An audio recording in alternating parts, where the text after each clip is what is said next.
Welcome to Gen X Files, the only podcast named that's exclusively about the X-Files. I'm Angel, and this is always my first watch. I'm Dash, and this is my third or fourth watch, depending. And I'm Melz, and same as Dash, third or fourth. And if you're listening, I want to believe you're a friend. And tonight, we're finding out that creepy boss who used to flirt with you was most likely just protecting you from terrorism. Oh.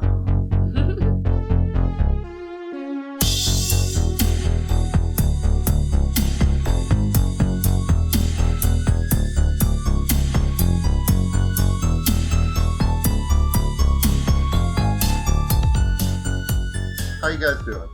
Doing pretty good. How are you doing, Melz? I'm doing great. The weather is wonderful.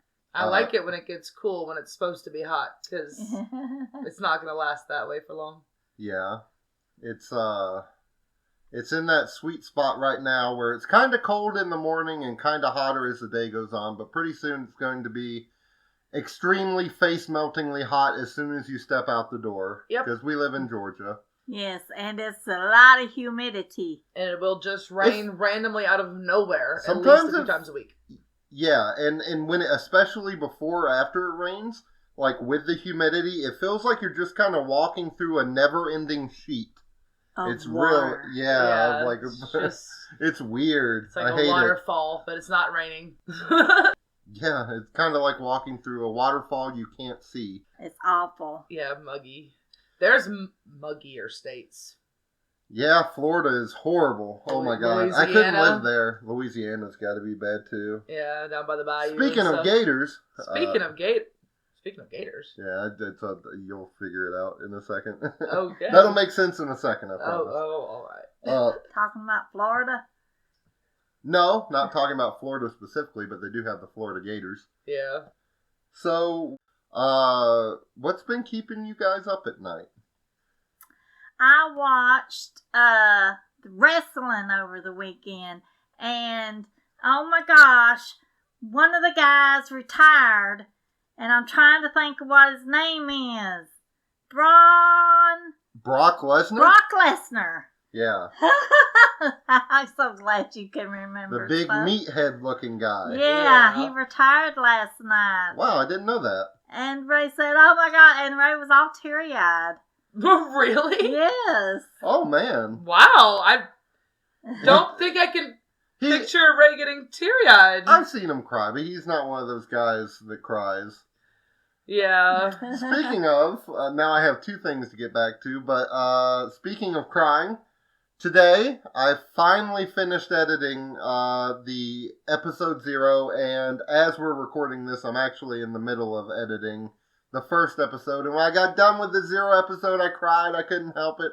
I was so happy and proud. He cried. He was like, babe. He was crying. I was like, what is it? He gave me a big hug, and he was just crying. I was like, what? You know, trying to be nice and like pat your back and stuff, but I didn't know what the fuck you were crying for. Yeah. And he was like, I finished it. I was like, oh. I put the, people listening to this now, if they listen to all of it, our friends know that we put, we made this at the end. And when I put that on, and you got it all lined up and it worked right and stuff. Yeah, when I got that on there and I listened to the ending of it, the music fade in and then fade out, and then there's that beat of silence, and then you hear, we made this from all three of us. It was just like, oh, in my soul, it was like, oh, it's done now. It's done now, yes. It was so wonderful. Now, if people are listening to this, unless this is their first episode, which, I mean, it would be a strange one to start with, but then they already have heard these episodes that you're talking about. Yeah. Which is not like Inception, but it's very strange. It's a very weird loop. Kind of like an Ouroboros that keeps getting smaller. I guess a Fibonacci sequence, kind of, but in reverse. Okay. An Ouroboros with Morales? Yeah, an Ouroboros with Cialis. Oh my god. But yeah, it's also, as we record this, it's 4:20. My mom does not partake, but we do. Yes. There's that. So we're going to celebrate today by doing that. Yeah. Quite a bit. Gonna watch some. I really like road trip movies, or at least I really used to. And so I've never seen Thelma and Louise, and we're gonna watch Thelma and Louise today. It's so good. And then I think And because I gotta point this out because I felt bad about it. I thought everybody knew what happens at the end of Thelma and Louise, and I just rattled off what happens, and Melz was like, "What the fuck?" And I was like, "Oh no, I literally, it was so funny. He was like, "Yeah, we're gonna watch this." He's like, "Yeah, I've never seen it. It should be full." And I was literally about to say, "Yeah, me too. I've never seen it. This will be nice." And before I had a chance to start that sentence, he's like, "Yeah, spoiler alert for anyone listening." He was like, "Yeah, they jump off the road. They fly off a bridge at the end in their car, a cliff at the end, whatever." I don't want to repeat it. They kill themselves at the end, apparently. Maybe it's like that scene in Pee Wee Herman where their car's a convertible and the fabric roof helps them float down. Yeah, But another great road trip movie, Pee Wee Herman's Big Adventure. I wouldn't recommend it, but he would. It's so good. The Remember the Alamo joke alone is worth the price of admission. But besides that, anything else been keeping you up at night, Mom? No, just that. That's the only thing I can think of right now. What about you, Melz? Or I could go either way. Well, what did we see in theaters last week? Faces of Death, but we already talked about that last episode. Okay. I wasn't sure if I always lose track of how many times we go to the movies. Because we go to the drive-ins and the movies now. But we definitely caught up on some more Smallville. Yes, we watched some more Smallville and that always is good. Always playing Battlefield. I got hit over 1,000 hours this week.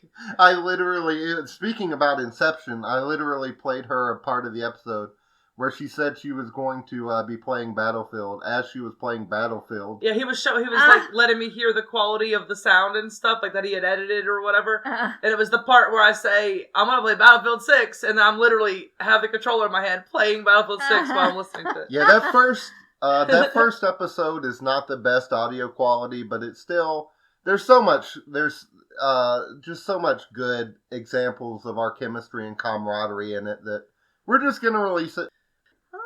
I mean, I use the same mic to record solo podcast appearances as I used to record that first episode, so I don't know if it'd be that much better, but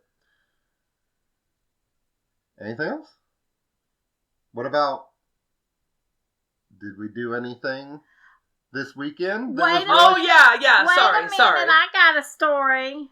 Okay. I forgot about it.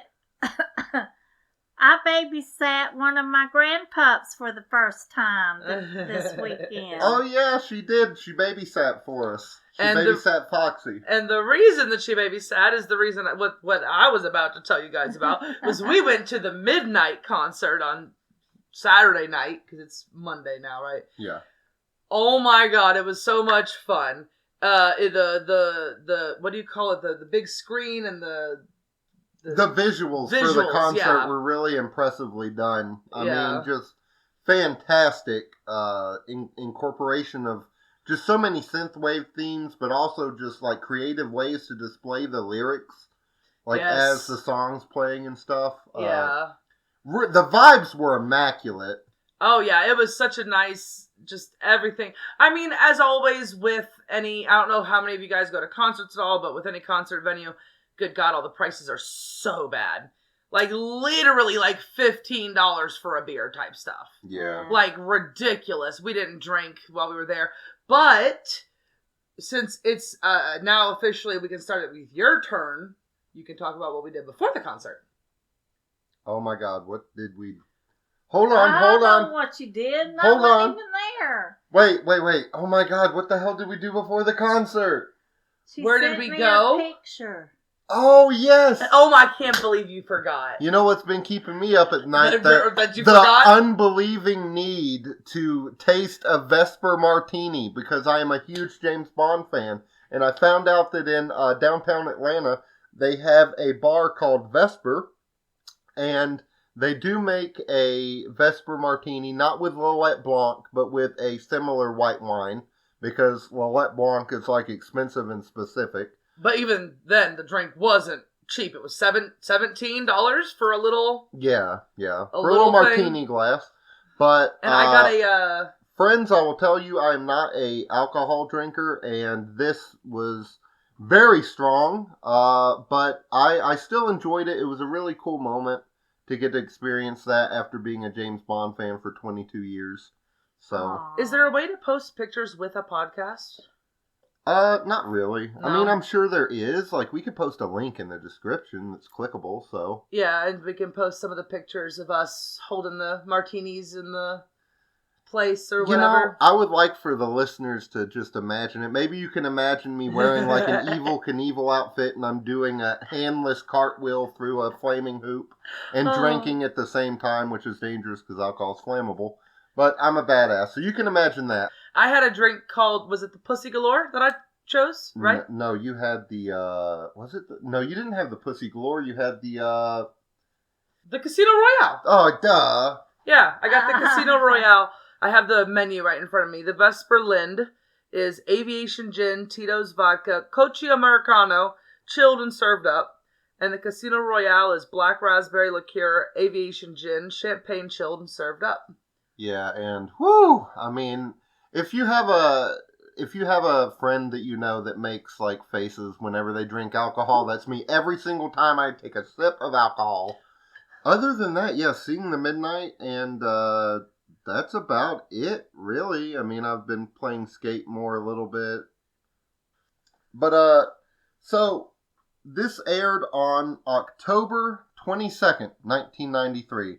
Mom, I know you know absolutely the exact thing you were doing on October 22nd, 1993. A week before Halloween. I was making sure that you had the tiniest but nicest little pumpkin to go with your pumpkin outfit.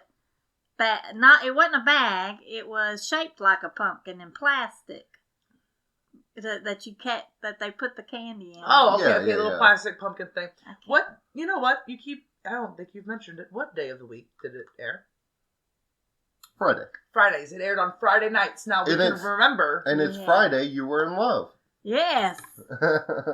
Monday, I don't know what he says about those days. I love The Cure, but I don't remember the specific. Thursday it doesn't work for me. What does he say? I don't know. Anyway, all the days don't work for him except for Friday. Friday, he's in love. But, That's actually good to know now that when you tell the date, a Friday. Yeah. Yeah. What was I doing on a Friday? Was this the Halloween? It wasn't. I don't think it was my first Halloween, but there was a Halloween where some mean kids stole my candy, wasn't there? Yes, you were about, I want to say 4 maybe. Yeah. Yeah, and it pissed me off. And I couldn't run after them either because we were on no lights were on this particular part of the road. And I couldn't leave my little kid, and I couldn't pick him up and run with him either, you know. I probably would have fallen. But if you would have caught up to them, you would have kicked their I ass. sure would. I wouldn't have gave a shit how old they were. You would have got his candy back and their candy. Yes. Be like, y'all are going to be laid up in the house watching the X-Files. But do you after I remember? kick I your know you ass. probably don't remember this, but family members came to the house and gave you candy out of their out of their own candy bucket. Really? Yeah. I don't remember that. I mean, I was 4, so. It was Misty and Brienne and whoever else they were with. Everybody gave you a handful of their candy. Aw. I was gonna say, I was gonna ask if you went and just bought him a bag of candy or something. No. Because I'd feel bad. I wouldn't, but that works. Your dad was at home giving out the candy, you know, Yeah, so yeah, he wasn't with us. He was pissed when he heard, too, wasn't he? Yes. Oh, yeah. He said, "Where's the little son of bitches?" My dad used to fuck around with nunchucks. I just had an image of him chasing down some kids, twirling some nunchucks over his head like a cowboy does a lasso. Yep, that's him. Oh, God. He's not that person We just anymore, said is the he? same thing again. I know, we do that. Yeah, so October 22nd, 1993, written by series regulars James Wong and Glenn Morgan. They wrote quite a few, did a couple of different things throughout the years. And directed by, oh God, I just had it up. It should be in your history thing? Michael Cattleman. That's what it was. Michael Cattleman. And speaking about gators, this is the director of the 2007 alligator horror movie Primeval. Oh. Okay. Yeah. And 9 days, was it 9 days? It might have been 8 days. Like the week after this episode of his aired, he also released a drama based on a true story about a woman fighting for custody of her grandson with Down syndrome called No Child of Mine. They're on Halloween? Yeah, I guess so. That seems like a weird day for that kind of movie. Okay, it does say Halloween there. Is there a horror element to it, or is it just a drama? Television drama film. Okay. Yeah, I don't know. True story. I don't know if I would have chose to air that on CBS on Halloween night 1993, but whatever. I mean, I'm just joking. Who aren't into Halloween. Because, that is like a straightforward drama. This is like a supernatural, thriller, I guess? And political thriller, even, maybe? And, Primeval is like a creature movie, so this guy has, no fucking, He'll do anything. Yeah, he's just like, is there money involved? I'll take it. He doesn't have a style. But yeah, that's this episode. And what else am I supposed to ask you? Oh, yeah. One thing I wanted to bring up. Mom, who did you think that Lauren, the main character, resembled? Anybody? Did you ever have a thought of she looks like? No, but are you going to say a relative? No, not at all. Okay. I thought that Lauren I thought she was very pretty. She's a very attractive actress. Does she look like a young Diane Lane a little bit? Diane Lane, who is that? Sorry, Diane. I don't think she's going to listen. She played, the only thing I can think of is she played Cherry Valance in Diane The Outsiders. Oh, okay. I see what you're talking about. Yeah, she kind of looks like her, doesn't she? She does, you think so? Yeah. Yeah. Where's a younger And picture? Melz said, somebody, I forget who you said she kind of looked like. Samuel Jackson. No. I can't think of her name. I can't either.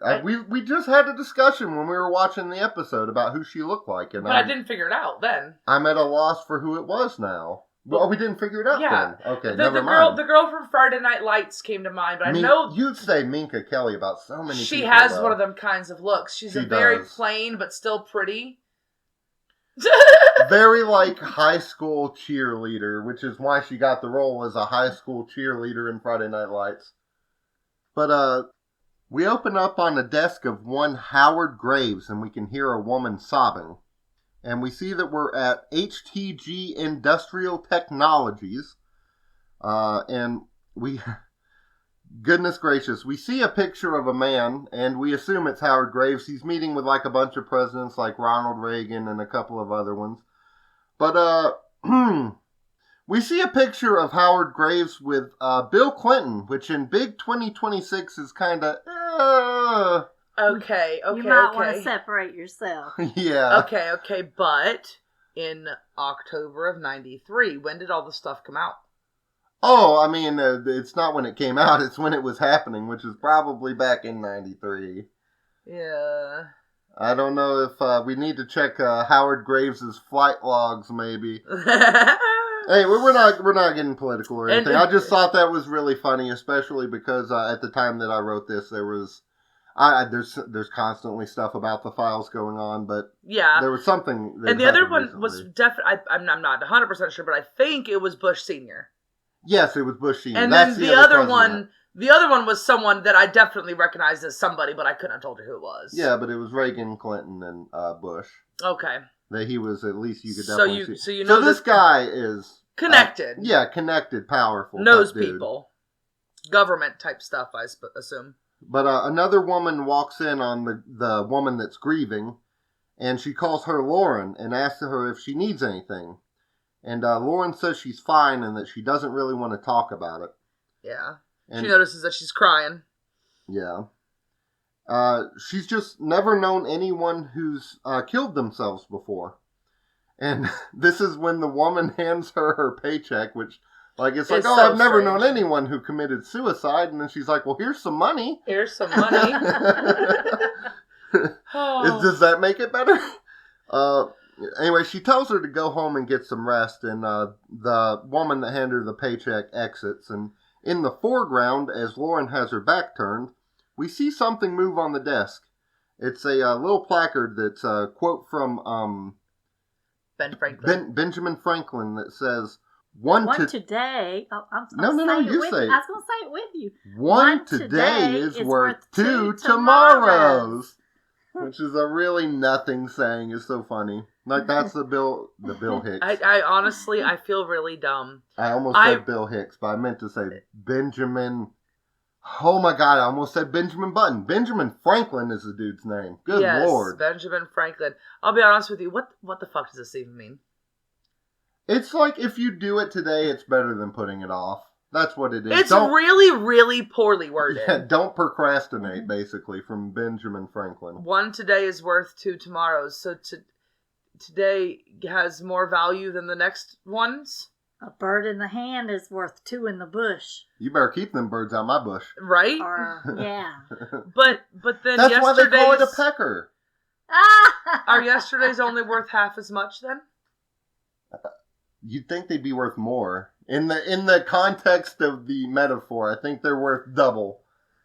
They're the daily double is the yesterday. So then there's no point in ever doing anything today. You should have done it yesterday, or you can do it tomorrow. There's never any point to do it today. And remember, yesterday's tomorrow is today, so technically... Today is yesterday. Who's on first? Right. What's on second? I don't know who's on third. But Lauren turns around, and she decides to take this little placard with her, I guess, as like a memento to the late Howard Graves, her boss. And she's the next time we see her, she's at an ATM, and she's accosted by 2 hoodlums. And Hoodlums. Hoodlums. And we watch the screen fade to black as we hear Lauren scream. And we open back up on 2 homeless people trying to find a place to sleep. The guy says he knows of one, and he's like looking up at a window, I guess. And he has a girlfriend with him, or maybe just his friend or whatever, but he lifts her up to try to pull down this ladder on a fire escape.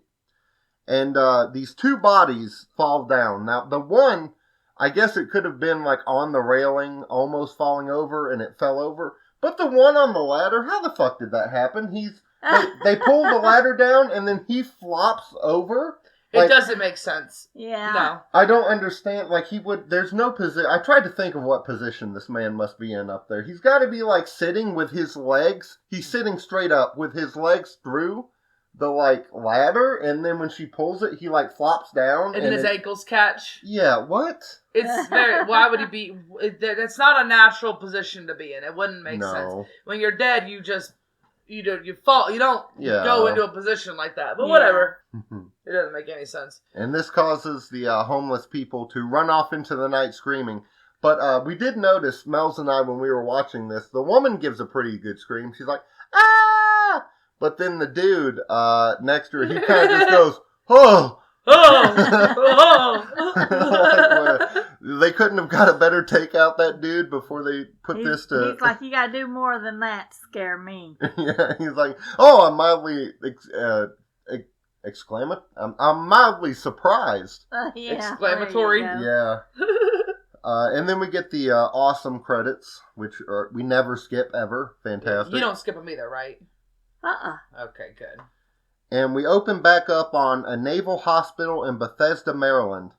And the agents, Mulder and Scully, are being escorted because there are 2 other agents who never get named in this whole thing. You looked it up on the wiki, and they do have names. Yeah, I don't remember what they are now, but... I know they called the black agent Webster, and I think that's just because, isn't that another... I'm going to sound like a fool. Isn't Webster another character? Another black character that's like nerdy? Webster? Like from like the 80s or something? Yeah, he was on a sitcom, right? Yeah. I cannot remember the name of that sitcom. Well, but whatever, even if his name is Webster, it's never given to us in the episode whatsoever. It's just on IMDb. The like Indian woman's name was like Saunders? Yeah, Miss something Saunders. I don't remember their first name. I don't know where they got those names from because I watched this like very slowly as I took notes, and I couldn't tell you what their names were. Maybe on the paperwork that they had in their hand when they turned it over, you could see a name on the fine print. While we're talking about these two unnamed people, the black agent's voice is just kind of crazy. Like he has a really nice voice. Yeah, it's on that, like, Morgan Freeman level type. Yeah, Morgan Freeman level. There's, like, a few of those guys who have those voices, and you kind of put people in the categories of them. Yeah. It's just like, I just want to listen to you talk about my life. Like, the guy that Robert... Your life? Yeah. The show was called Webster. Okay. And it was the white parents, the little black kid, and he was, like, a nerdy kid. Yeah. In the 80s. See, yes. I knew it was in the 80s. Yeah. But Robert Stack, speaking of voices, the guy that used to do Unsolved Mysteries, I would love for that guy to like narrate my life, just like dash open the fridge and saw that there was nothing to drink. I don't know. Slowly walked back into the living room, disappointed. Yeah. I don't know. I can't do his voice at all. He's got an inimitable voice. You can't do it. There's no way. But They enter the autopsy room, and there are 3 people inside that say Chief Blevins has assured the agent's cooperation. And the 2 other agents, the black tall man and the shorter Indian woman, they say they're appreciative, especially given the late hour. And the autopsy woman pulls the sheet back on the table. Pathologist. Oh, she's a pathologist. That's what the IMDb said. Yeah. I looked up her name. There is no name. She's a pathologist. That's all. She pulls the sheet back, and one of the guys from the cold open is lying there, and his arm twitches. Like, it moves like, blah, flops on the table. And she says this is apparently due to them being exposed to high levels of electric charge. Their vital organs have failed, but their body temperatures haven't dropped as of yet. 98.3. Yeah, 98.3. And they've been dead for 6 hours. Yes, which is like not something that happens. So, but the way the other 2 agents are in the room just constantly carefully looking around is super funny to me. Yeah, it's very, very weird. And they're very mum is the word. I feel like you're about to just say all the stuff that they're about to do, but they don't answer anything. No, they're fucking quiet as a mouse. Like and you're about to say all this stuff, I'm sure, but like they just keep asking them questions. They're just like, they're like, "Oh, we're so glad that you guys are here to help us." And they're like, "How can we help?" And they're just like kind of looking around, like, "Oof, what should I say?" Every time they ask the pathologist a question, the pathologist just looks to them, and then they just kind of look around, like, they just look. Shit, I can't say nothing about this. So they want their help. I would hate with the to case, see, but don't want to give them any information. I would hate to see this guy order at a McDonald's. The worker's like, "What can I get you today, sir?" And he's just kind of like, just looking around. Yeah. Oh, they can't see you, so I know. That's why I tried to make it a very audible exhale. But they're being very unhelpful to Mulder and Scully, and the pathologist, who is apparently the local exposition woman for this scene, tells the agents it appears as if the victims' throats were crushed from the inside. And the other 2 agents in the room ask if they've ever seen anything like this in the X-Files. Mulder says no, and the tall black gentleman thanks them for their time. So they just walk out, not really knowing anything about the case. They got one piece of information. They asked him how long ago, how far did the bodies travel, so we can like try to figure out why they're still warm when they shouldn't be. Yeah. And they gave them that they flew by air for 60 minutes. That was the only information they gave them. These were bodies that were found. Find out how they died. They flew here from 60 minutes. That's it. That's all the information. Yeah, and from that, I forget exactly how. Maybe I have it wrote down. I actually apparently don't have it wrote down in my notes. Or no, I should actually. Written down? Written down, yeah. Thank you. Because they say something about that it's one of the people one of the people is from Philadelphia or something. And as soon as Scully mentions that, Mulder's like, "Philly's 60 minutes by air from here." Yeah. And I'm like, okay, you know that? But then I thought about it. They make a lot of airplane trips to big cities all the time as FBI agents. They probably do know exactly how far it is from Washington to Philly to Washington to LA. At the end of the episode, he does say he's been to Philly like 100 times. Yeah, that's right. He does mention about being to Philly a lot. So that makes sense. But at first I was just like, okay, you just know that? All right, good writing, I guess. But as they're walking out, Scully knows that Mulder lied to him. He has seen something like this. And Mulder, being ever timely and topical, says that he didn't lie. He just willfully participated in a campaign of misinformation. That shit sounds like it was written this year. Or in the past 6 years. Mulder should be a politician. No, he should not. Good God. I know. Good God. But that does sound like a politician thing to say. Mulder thinks those creepy, unhelpful folks were probably NSA or CIA. And he notes that he does have a few files that involve static electricity and internal mutilation, but nothing so prevalent as this so far. Mulder says it's psychokinesis, most likely, which I was like, what? Does he mean telekinesis? And why did he immediately go to that? That's why I'm wondering. Because he had... Okay, I see where you think that, or where you see that. But I think it's because he does have a bunch of files that have similar things throughout. Okay. And that's the consensus for those things. So he's making that jump here. But what I think is so funny is when Mulder looks Scully dead in her eye and says it's psychokinesis. And you see Scully go from a normal face to just slowly start to smile as she's talking because she thinks it's so ridiculous. Yeah. She just really... Psychokinesis. It's funny. He says apparently the Russians and the Chinese have studied it, which, I mean, yeah, I can see Sounds that, like I guess. some Metal Gear shit. Yeah. Psycho Manus, man.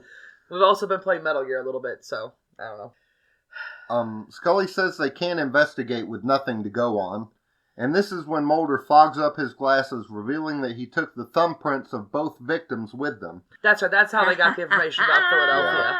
Yeah, because one of them, they're from Philadelphia. That's what it is. Yeah, they do the fingerprints, yeah. It just jumps, the next scene is they have the fingerprints and the information around. Yeah, basically. They just skip all the, And the next morning, we are back at HTG Industries in Philly, and Lauren is asking a secretary to see her new boss that took over for Graves, whose name is Mr. Dorland. And he's creepy. Yes, he is. Okay, so this guy, right, he looks like, his face looks like he should have been on the Munsters. Yeah. He looks like his face is very like Vampire or Frankenstein, but slightly silly. Or like the Addams Family. Yes, he could have been on the Addams Family as one of their cousins or something. Yeah. Cousin what? Cousin what? Cousin what? He has a feud going with Cousin It. But and he's just bald. Yeah. The secretary is kind of a bit of an asshole to Lauren. And her coffee seemingly spills on its own, soaking her lap. Mm-hmm. And Mr. Dorland comes out of his office to see what the hubbub is, and Lauren asks if she can speak to him now. And he says yes. And so she sits down and declares her 2 weeks' notice in his office. And he appears to be nice, saying that she's like family, that he hopes she'll change her mind. But then he gets up and he grabs her face out of nowhere and says, "I won't let you leave, Lauren." I know. That's what I mean by it. Was very strange. That was my kind of creepy. What the hell's happening here? Yeah, I did. It felt weird. Like, why did... It was such a jump. He didn't even, like, transition slowly into going to that point. No, he's just like, okay, well, I hope everything's good for you. You're not leaving, motherfucker. He's psychokinesis without the kinesis. Yeah, he's just psycho. He's just psycho. That was a good one. This is when he grabs her face and is kind of confrontational like that. His bracelet tightens on his wrist painfully, which is really weird to do, but whatever. Wouldn't you, like, smack his arm or, like, throw his body back or something? He just tightened it's like, I got you. Yeah, I do. And how hard could that have, like, really squeezed his wrist, really? I mean, I feel like at a certain point it would just break. It would hurt a little bit, but it would break. But he struggles in pain to remove it from his wrist, but he finally is released, I guess, from it. Yeah, it, like lets go. Yeah. Lauren says she can't stay, and so she goes to leave from her office. And her boss, looking at his wrist in bewilderment, coldly says, "You got 2 weeks."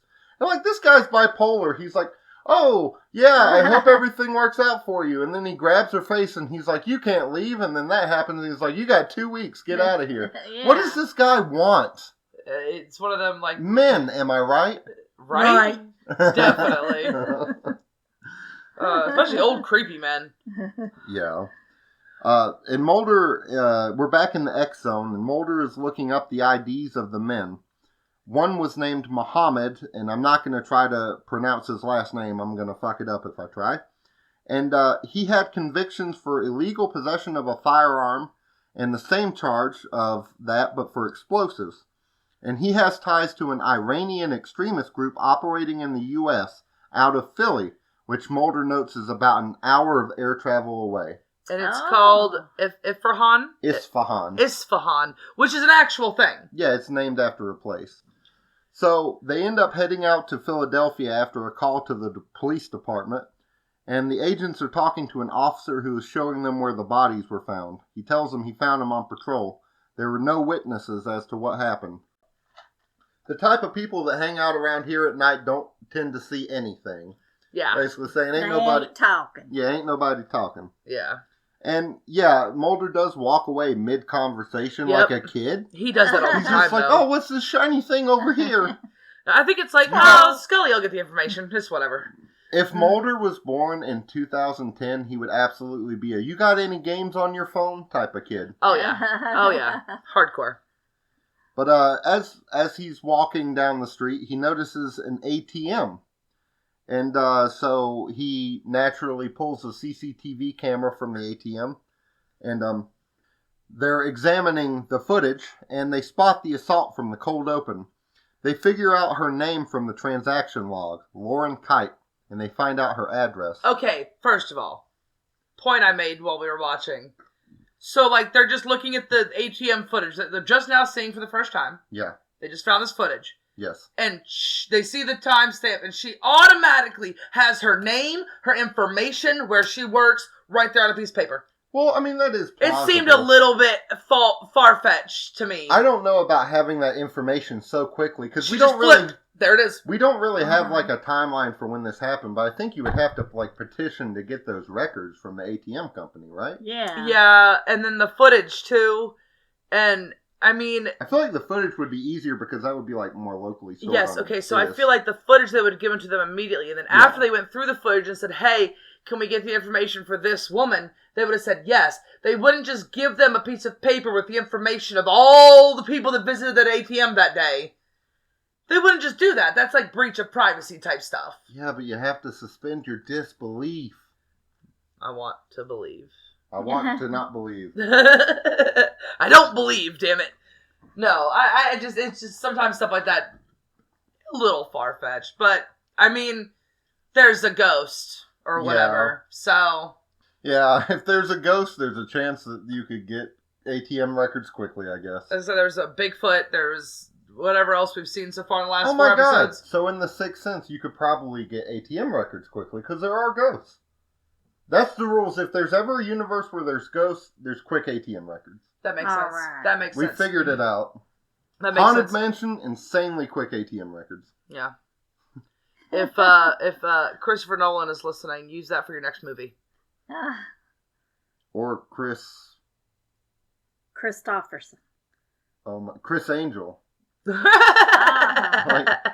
He's like, I have my ghost friend here, talk to him for a second, and then he comes, he walks away and he comes back around the corner with the full ATM. This has gone on too far. This is not funny anymore. Okay. Mulder spots a strange image in the video, like a whoosh. It looks like a person, kind of, but they're whooshing. No, it doesn't. I don't think it looks like a person. It literally looks like a ball of light. Mom, can you confirm that looked like a Persian? A Persian. It was a Persian person. it was a Persian person. God damn it! It was a Persian person that was in the middle of a whoosh. Do you concur? I concur. Do you concur? No. Okay. That's like in Catch Me If You Can when he's like a doctor. He's like, it looks like this guy's pretty hurt. Do you concur? He's like, I guess, yeah. Yeah, good. Figure it out. And Scully says maybe it is another person, but it's too low of quality to enhance. Yeah, it looks just, it Which is genuinely looks like bullshit a because light. we know in the 90s you could enhance anything. Oh yeah, they had all sorts of crazy equipment back then. But, we cut to Lauren, who's at home drinking a Diet Pepsi, looking at the placard she took. It is not a Diet Pepsi, it's a Diet Cola. It does say Diet Cola, but it has the little sphere Pepsi logo on it. And the agents knock on the door, and she looks out the peephole, and the height difference between Mulder and Scully and the fisheye lens is adorable. Yes. She's so much shorter than him. Was she on a ghillie box? Maybe. I feel like maybe for that specific shot. Well, as fisheye lens actually captures like more than you would in a normal angle. Yeah, so It's they just would probably have distorted. to put her up on one, so otherwise it would have been crazy. Yeah, she'd be like really alien looking.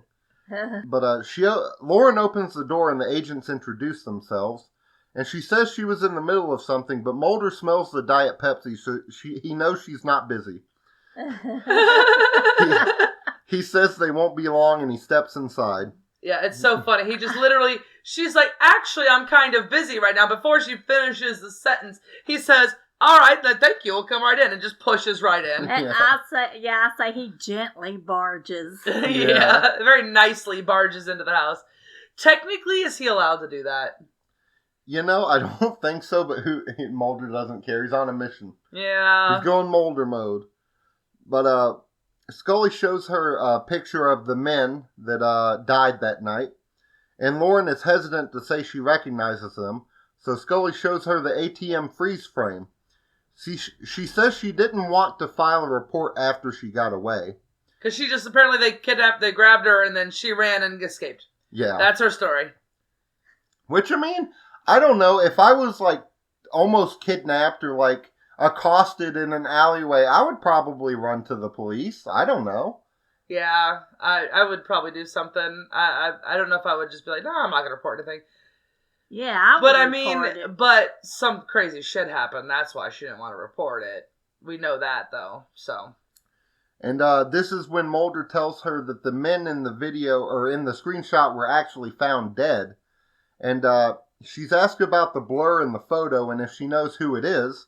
Yes, and I'm befuddled by that. Befuddled. I was like, what the hell? Who's this blur? You can't see a damn thing. No, you can't. There's no way you can tell who it is at all. It's so blurry. It's just, I mean, it's arguably, you can't even tell it's a person. No, it just, I mean, it could It's a light, a circular light shape thing. It could have been anything. I mean, yeah, it could have been, like, I don't know, a piece of trash that blew by. I mean, it is vaguely person-shaped, but still. Head, shoulders, It could have I guess. been anything, because you can't see a face at all. But, anyway, she seems to act suspiciously, and she says she can't say who it is. But it's the way she says it. Yeah, I can't say who it is. Who it is. Not, I don't know who it is. I can't say. Yeah. Which is very different. And this is when Mulder gives her his number and the pair of agents take their leave. And they have their doubts about what she said, with Mulder noticing she was packing her belongings. And they get into the car, which is not a Lariat this time. It is a Ford. I'm not even sure if it was a Lariat in the first episode when I mentioned it, but I know they definitely have a bunch of Lariats later in the seasons. But they get in, and suddenly the doors lock, and the car is put into gear by some unseen force. They high-speed reverse into a collision with another car. Lauren apparently saw the whole thing from her window. I guess. She, comes outside and shit. And so they take the car to a mechanic to have it checked, and it turns out it's fine, except the lights won't shut off. Which, electro whatever stuff, right? Yeah, it's apparently the filaments are heated due to the huge electrostatic charge, just like the bodies were. Aha! And Lauren was present both times this electrostatic thing happened. And, so, I guess Mulder thinks she's got powers. Yeah, basically. Mulder has a theory that it's possible to raise the electrostatic charge in the body and use it to affect the environment. Scully points out that's just physiologically impossible. But Mulder says unexplained moving objects and things of that nature are just typical X-Files that happen all the time. Relax. Yeah, he Oh, does. He wow. lists like 3 or 4 different things that they're all in the X-Files, and it's just normal. Okay. He tells Scully either Lauren Kite or a poltergeist crashed their car. Scully breaks down the evidence logically. 2 Middle Eastern extremists died while trying to assault a woman who works for a manufacturer of parts for the Department of Defense, or War, or whatever. Oh, God. Let's not even start No. his Samuel L. Jackson Pulp Fiction speech. And, speaking of Samuel L. Jackson... I know. I thought about it earlier, but... She says maybe when they were questioning Lauren, someone could have possibly sabotaged their car. She says both the murders and the car tampering could have been done by the unknown guy from the ATM image. I like how they're just referring to this as a person now. Yeah. This little ball of light that they saw in this video. Yeah. It's just a person. She says the mystery isn't something as preposterous as psychokinesis. It's who Lauren's accomplice was. Just then, the lights on the vehicle shut off, and Mulder throws his jacket over his arm and looks at Scully like he's in a modeling ad. Kinda Hey, baby. And you did forget one line from Scully. I did. She said, "They're coming." Oh, yeah, they're here. That's right, they're here. From Poltergeist. Yeah. I wish we would have remembered to check this because I didn't catch it until we watched it just before we came over to my mom's house to record. But the agents are watching Lauren from a distance as she shoos away a man trying to reassign Howard Graves' parking space. Yeah, he's got like a big metal fancy sign. It's a stencil, so you can like spray over. Oh, okay, But but it's a big metal sign. Yeah, you would have to paint over or do something to the name that's already there to get it to come off. Maybe he was just making sure it was the right size. It was the right or something. size, yeah, probably. It looked like they were going But to she take off kind the of- Howard Graves thing and put a new one. She kind of freaks out at this guy a little bit. And it's funny because the name that is in the stencil that he was about to put there is Tom Braidwood. Yes, which you do not know who Tom Braidwood is yet, but you will learn eventually. That's our Frohickey. That's the character Frohickey. you're going to meet that is Ah. fantastic. Yeah, and he is a character. I think it's Frohickey. I'm not sure. It's either Frohickey or Byers. I'm not completely Well, I sure. can look it up. Melz is going to play Woman in the Chair for a second and look that up. Tom Braidwood? Yeah. That's Frohickey. Okay. Yeah. That's all we Frohickey. needed was a second to look at this man's very unique face. Yes. So apparently, and I just learned this today, even though I feel like I've probably learned it in the past and forgot, that he, before becoming, because they're not in the show until what, season 2 or 3? No, they're EBE. Which is I think episode 19 or 21. So this season. Yeah. Okay, so we will meet them relatively soon. But yeah, apparently he worked on the episodes. Like he was like a producer or Yeah, something like background. that. He was something. Background editing, whatever Wow. was his job, and he ended up getting a role on the show that ends up being a prominent role. Wow. One of the So- recurring roles. So that was kind of a cool little find. But they're looking up more on Lauren Kite, and Scully says that she's clean except for credit card debt, which is kind of funny. Mhm. Can't investigate her for that, but they can investigate the name Howard Graves, which they now have. And back at FBI HQ, Scully finds a newspaper record with an article on Howard Graves' suicide. Lauren was his secretary. That's 3 people dead who were connected to Lauren. Mm-hmm. Yeah. Doesn't And look good. It zooms in on the fact that he slit his wrists and he drowned in a bathtub. Hmm. Yeah. So the agents catch up to Lauren at Howard Graves' grave. She is, good God. I had that in my notes too. Howard Graves' grave. Yeah, they see Lauren at Howard Graves' grave. She's putting flowers on Graves' grave. And besides Graves' grave, there's the grave of another Graves. Sarah Lynn Graves, 1966 to 69. So the Is that enough Graves- graves for you, Mom? Yes. Was that grave enough? That was gravy. It was all gravy, Both baby. the Graves' Bingo graves are- gravy. That's an inside joke. Oh, God. But Mulder gets the attention of a nearby caretaker who is digging around in a nearby water feature, I guess? Planting, pulling weeds.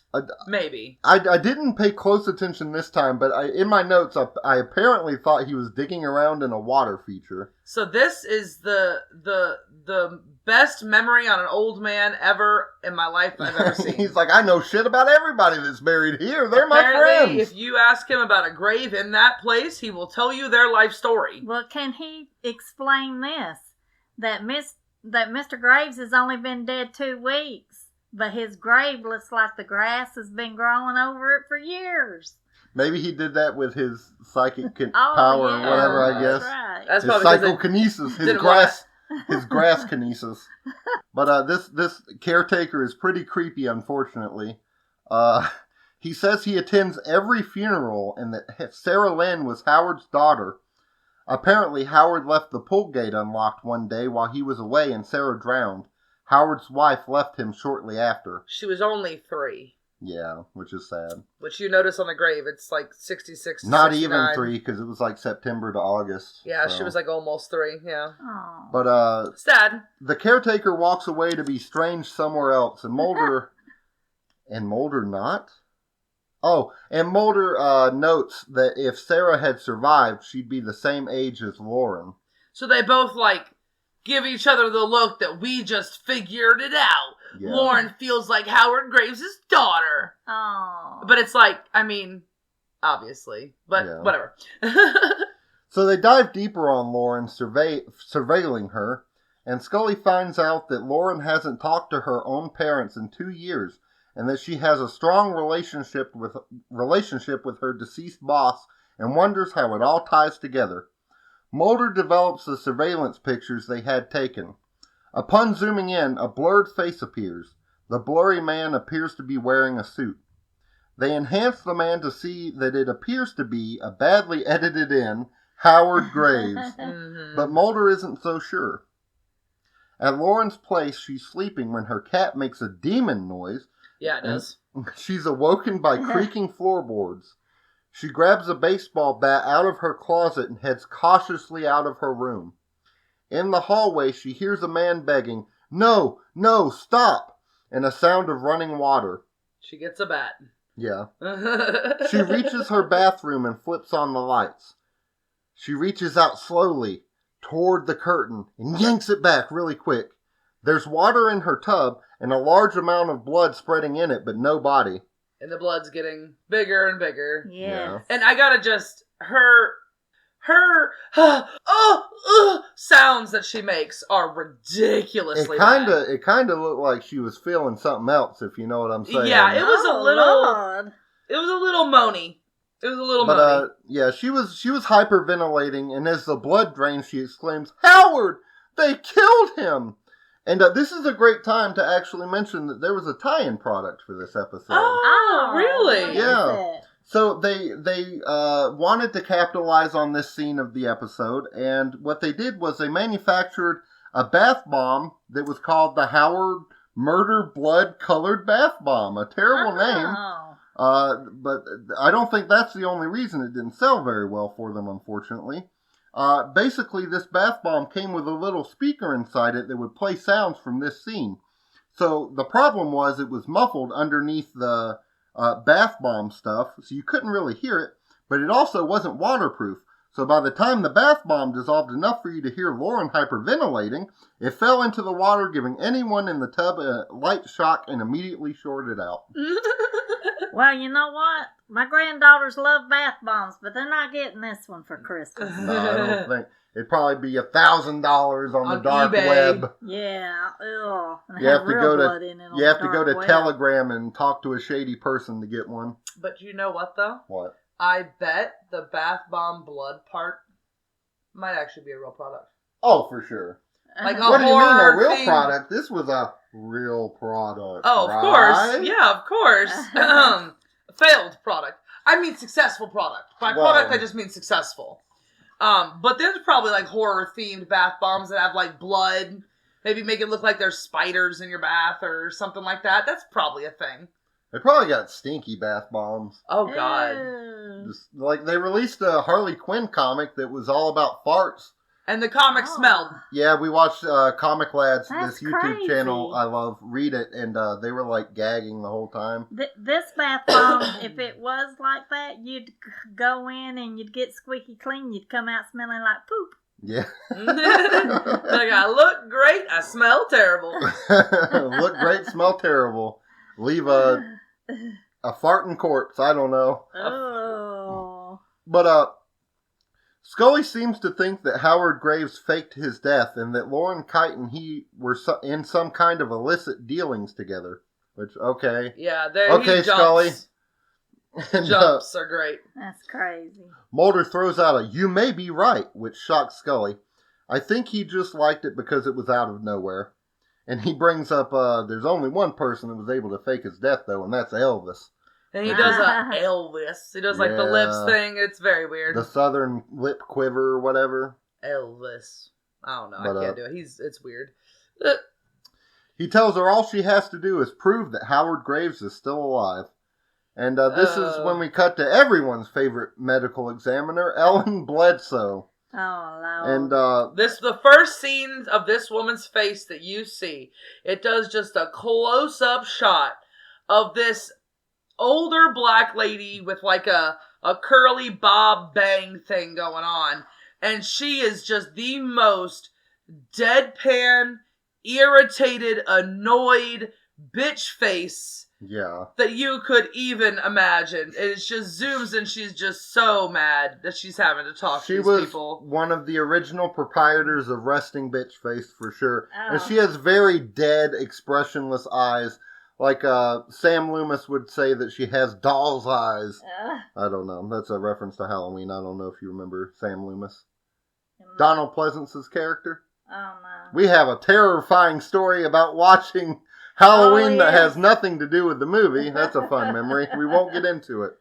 But anyway, Ellen Bledsoe tells the agents that Howard Graves is very dead. And she says it in the most monotone voice possible.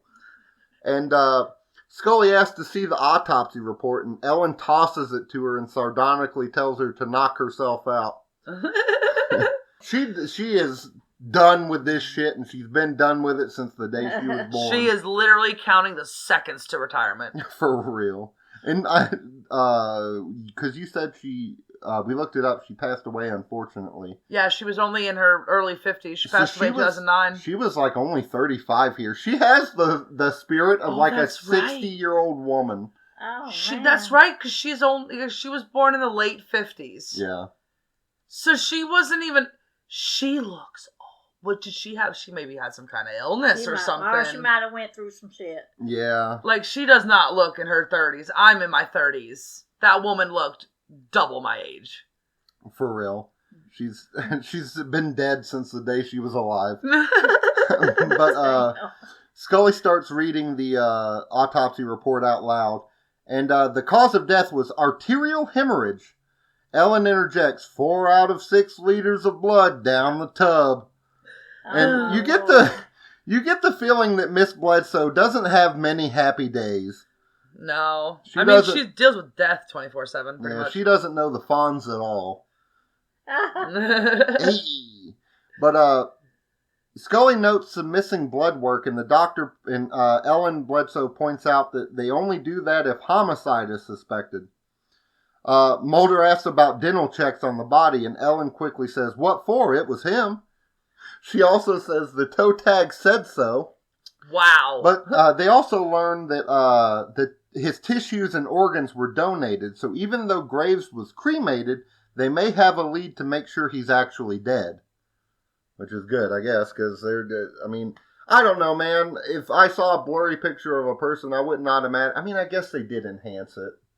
They enhance it later, yeah. Yeah, but how the hell did they enhance it that good back then? If we're going just off of our 2026 eyes, this is just a badly edited photo that they're looking at. It doesn't look like he's really there, so I don't know. But a doctor tells the agents that Howard Graves is inside 5 different people. Which is such a strange thing to say. Yeah. Oh, you're looking for Howard Graves? You're going to have to look inside 5 people to find him. And he lists like a certain organ is in Oregon and a certain part's in some other state. Yeah, like Boston, Portland, all over. Here, there, and everywhere. His corneas, apparently. His corneas were good. This old-ass man had good eyes, apparently. And the doctor says they have a few bits left of the body to extract DNA from, and they'll have the data on the donor's identity in a few hours. And then we cut from there to a kitschy office party at Lauren's work. A woman hugs her and starts crying, so Lauren decides to step away from that. Yeah, there's a big goodbye Lauren, or good luck Lauren. Yeah, something like that. Yeah, it's a going away party for her, I guess. So it's been 2 weeks. Yeah. Time frame. It's been 2 weeks, because she said 2 weeks. Yeah, I guess. Really, it doesn't feel like, what the fuck's been happening outside of that? I mean, well, I imagine it was at least a couple of days after the 2 weeks notice thing when the FBI showed up. Scully and Mulder just mini-golfing. Well, they had to wait to get that tissues and Yeah, the results and stuff, and then, I guess. But Lauren grabs a box of her things at her desk and steps into Howard Graves' office to look around one last time. But suddenly the door closes behind her and she turns to see her creepy, handsy new boss, who's offended that she's leaving without saying goodbye to him. I wouldn't want to say goodbye to him either. I know. He says he has something to tell her before she goes. He knows that Howard, quote-unquote, told her, and he threatens her that if whatever he's talking about gets out, he won't waste time trying to figure out who said something. He'll just go straight to her. She asks him if he's going to do to her what he did to Howard. She says Howard told him that her new boss is his killer, which is great. Like, this guy is creepy and you're in a room alone with him and he's blocking the only exit. You're like, yeah, dude, I know you're a murderer. Yeah. That's great survival instincts, Lauren. Bravo. But, she walks past him, escaping his grabby hands along the way, and she sits at a desk, picks up a phone, and gives the agents a call. Mulder answers. She says who she is, and says she needs them to go to her house and quickly. Her boss watches as she leaves with her box of stuff. Scully chimes in from near Mulder, and it turns out that Bledsoe is right. Graves is DED dead. The biomatter of the transplants is a match. And we cut back to Lauren's house, and this is when a couple of people who were up to no good start making trouble in her neighborhood. Mm-hmm. But they got one little fight? Yeah. And Howard Graves Did you get didn't scared? like it. I was scared. My mom got scared. Yeah. Wow. Look at that, guys. Full circle. Friends, my mom got scared. And did you tell Mulder or Scully that they were going to have to go live with their auntie and uncle in Bel Air? Almost. But Howard Graves doesn't like the look of these two visitors' leather jackets because when Lauren goes to answer the door, it bolts itself shut. And when That's a sign if I ever saw one. Yes. When she finally struggles to get it open and does, a chair flies in from the other room to block the door. The two goons bust in anyway and Lauren falls back. Lights start exploding one by one and Lauren finds her feet and starts to flee. One of the goons goes after her but is pinned by a large wooden table sliding at him and pinning him to the wall. There's a moment right there, right before that happens, where it's very weird looking. Yeah. When she's running right before the table, I think it's because when the table has to get thrown, there's obviously some editing done there. Uh-huh. But it makes everything look really, really weird there for a split second. Kind of choppy. It's like that one episode where the table slides across the room into that guy in that X-File. In a later season. Oh, okay. I was like, well, you mean the one we're watching right now? That's what I was thinking because I hadn't seen the other ones. Yeah. But, you pop it. That's the delicious sound of Diet Cola. Brought to you by Lauren Kite. Well, I did it. I tried not to make you see. They couldn't hear it. I know, but fuck it. We're all inclusive. Lauren sees a shimmer move past her towards the female goon, who tries to get out of the front door. But she's too late. Howard Graves crushes her throat as Lauren screams. The remaining thug frees himself only to get clotheslined by an unseen force. And when he gets upright again, Howard starts piecing him up like it's a Mortal Kombat combo. And I gotta say, the stuntmen here, not only did they do pretty good, like that guy, he's getting punched in the face over and over again and blood squirting out of his mouth, but there's no one there. Yeah. So you gotta think, this stuntman actor guy is just going, very convincingly. Yeah. That's pretty good. That's not easy to do. And this is when the agents pull up, just in time to hear Lauren screaming. And of course, Mulder gets in there nice and quick with his long legs. Little fucking Scully, their tiny little legs takes forever. She's walking over there like Mr. Krabs. Oh, Lord. But Mulder rushes in, and he stumbles upon the attacker being strangled in midair. And the attacker drops with a croak. I know, I'm like, come on, Scully, what's taking you so damn long? Come on, girl, you fixin' to see something. Oh, this is the life of the X-Files right there. Yep, Oh, we told Mom this was going to be an occurrence. Yeah, you see, Mulder is staring at this man floating in the air, obviously being choked. He can't breathe. Yes. And you can see the door open behind him. And you're like, when is Scully going to walk in? When's Scully going to walk in? But me knowing, I'm just like, yeah, she's not going to walk in until the moment after he falls. And then, of course, that's exactly what happens. Is the moment after he falls and he's just on the ground. And I'm on the edge of my seat. Screaming like, at her. Hurry up! Scully, get in! Come on! Yeah, and of course, she comes in right after he falls to the ground and is just laying there motionlessly. And this is when Lauren sits shaken on the floor, and the agents start surveying the scene. And we cut from there to Lauren being in an interview room with the gang. Lauren looks like she's in shock, and she's non-responsive to Mulder and Scully's questions. And the people from the beginning that contacted the agents through Blevins interrupt them and order the agents out into the hall. Order rudely? Yeah, they're like, come here now. Oh, Like, Lord. out here. It's very, very rude. Yeah, they're pissed off, and they want to know everything that Mulder and Scully have done pertaining to this case. But Scully Uno reverses and asks the two what they've found.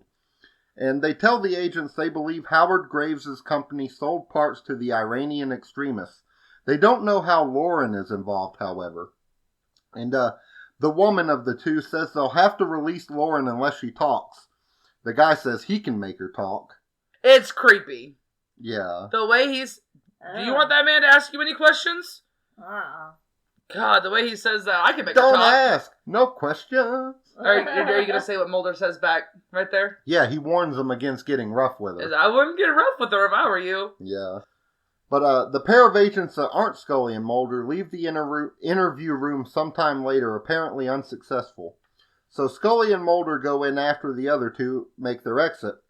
And Lauren is still being standoffish, but Mulder says she's free to go if she doesn't want to help. Lauren gets up and walks to the door, but she hesitates, saying she doesn't want to go back to her house. It gets strange to me that she just did this whole interview process with all these people and didn't answer a single fucking question. Was she not thinking that whole time, where am I going to go when I leave here? The moment she was free to leave, she was like, oh yeah, where am I going to go? Yeah, I guess she doesn't think that far ahead. But Mulder says that she doesn't want to leave because of Howard Graves. He says that he's still watching over her. And she looks at Mulder as if he's the first reasonable person to ask her about anything during this whole ordeal. And I guess Lauren agrees to give the agents a real interview because we... Cut to a recording. Well, they're recording it. No, they're not... yeah, they are recording it, but she's standing in a corner talking about how her relationship with Howard Graves went... good Lord, I can't read. She's talking about how her relationship with Howard Graves went as the tape recorder runs. See, fuck. How it began and they became so close or something? Yeah, stuff like that. But she tells them of a time she found Graves crying in his office. Pentagon contracts had been canceled and the company was going under. He was really worn down by his inability to assuage the fear and sadness his employees showed at the life-upending implications of the impending company demise. Good Lord, that's a run-in. What the fuck did you just say? Okay, I'm going to read it one more time. Maybe a little slower for the audience. He was... Okay, friends, listen up. He was really worn down by his inability to assuage the fear and sadness his employees showed at the life upending implications of the impending company demise. So he was upset because his employees were sad they might lose their jobs. Yes. Oh. That's what he said. Then Dorland came with the Middle East extremist group. They'd buy product at a huge markup and they just kept buying. The day Lauren found Howard crying in his office, he'd just learned that Isfahan had claimed responsibility for killing a couple of sailors out in Florida. She thought the guilt was why he had killed himself. But Howard showed her that Dorland had had him killed in a way that made his death look like a suicide, because Dorland knew Howard had wanted to put an end to the Isfahan deal. Lauren tells the agents that Howard is protecting her. She can feel his presence, and she also says she can smell his aftershave? Yeah, that's never brought up before or after this, but she says, sometimes I can smell his aftershave. I mean, how many different kinds of aftershave were there in the 90s? That's happened to me, though, before. I'll get a whiff of something, and it'll be trying to remind me of something. Like when my great-grandmother passed away, Muzzy, I missed the smell of her snuff because it was on her pillow, and I would go to sleep sometimes. Huh. Oh. I mean, I know smells can definitely be big reminders and memory enhancers, memory bring backers. Yeah, I couldn't think of the word for it. You know, I hate when you smell something and you're like, I know what that smell is. I just can't think of what it is. Oh, yeah. God, it's horrible. But that's the same thing with pretty much anything, especially you. I know what that is, but I can't think of it. Yeah. That's like your life. God, I hate it. She doesn't want all this, though, and that's why she's leaving. Scully convinces her to see this through, help them prove that Howard Graves was murdered, finishing his unfinished business. She says, how can you ever rest if he never can? Which, Mulder says something after, but my first thought before I even heard what Mulder said was, she don't believe her. Why is she lying to this woman's face? And this being is very when manipulative. This is when Lauren says she needs to freshen up and dry her eyes and leaves the room. Yeah. Which you were like, what the fuck? They're just going to let her leave? Yeah, I was like, she could just, but she doesn't, I guess. But Yeah, I mean, I was like, that seems weird. She's free to go, though. Like, she could literally leave and it'd be okay. Yeah, but she just agreed to, like, help bring down an Iranian militant group or whatever the fuck's happening. Yeah, but so And she's just like, let's leave. They have a reason to, like, trust she's not going to run off because she already had the chance to, you know? Yeah, I guess so. But then Mulder is like, what the fuck, Scully? You don't believe her? Why'd you say that? Yeah, he's like, what the fucky? And Scully tells him that she believes Lauren believes, and that they need her to help pin Dorland. And she had me fooled for a minute. Yeah. You thought she might have actually believed her for a second? What? Scully is always the skeptic. Yes. Mulder suggests they may have just lost their best opportunity to observe spectral phenomena, which I don't understand what he means by that. I mean, you know that it's tied to Lauren, so if you're following her, I mean, I'm not silly for thinking that, right? Like, what do you mean? I don't understand why he said that. It was a weird thing to say. Scully didn't ruin anything by, like, getting her help. I don't know. Scully says they have a tangible case to solve here and that chasing shadows won't work. She said the thing? She said the thing. She said the thing, the name of the episode. Shadows. And we cut to a, like, garage or parking, like, thing. But there's a team of agents assembled and they're going to perform a search of anything that proves that HTG Industries had dealings with the Isfahan. And there is one FBI agent who has no name, and we have no idea who he is, but he knew he was going to be on camera for like 1 or 2 seconds, and he made sure it counted. His face was, he was like, let's go, and his face was really intense. He said, get in line. That's right, get in line. Yeah. And his face was like crazy. There are no small roles, only small actors or whatever. And then later he's the first FBI agent that comes around the corner, and he's like, he's like a really intense face when he does it. But we cut to the offices, and there's FBI jackets everywhere. And Dorland steps out of his office to see what the commotion is, and Scully and Lauren step into his office, like just moving past him. Yep. And we jump forward in time a bit, and things are not looking good. The unnamed tall black agent says Dorland is going to walk. Mulder tells Lauren it's time to go. but she is hell-bent on taking Dorland down. She starts, like, stabbing his pictures and ripping stuff. And that's when she's, like, stabbing his pictures and stuff, that's when Dorland actually enters into the room. And Lauren accuses him, and he calls her a stupid bitch. Yeah. And then she, like, runs at him with a letter opener. A letter opener. Yeah. Which she didn't, that's what she was using to stab the pictures and cut open the backs of stuff, I guess. But it seemed really out of place for her to just, like, try to kill him all of a sudden. Yeah, she, like, runs at him and kind of side hugs him and tries to judo throw him, kind of. Like, my first thought was, oh, well, this is the first time she's seen him since she found out that he murdered Graves, but it's not. In the office last time at the party, she knew that he murdered Graves, and she didn't try to attack him or kill him or anything. Maybe she's had her fill. Although I know this isn't the way to do it, but then... But anyway, after that weird hug, judo throw attempt thing, they break apart and Dorland is pinned against the wall by Howard Graves' ghost. The office door slams shut and Dorland begins choking while Lauren screams for it to stop. Dorland abruptly sinks to the floor and lights begin to explode overhead.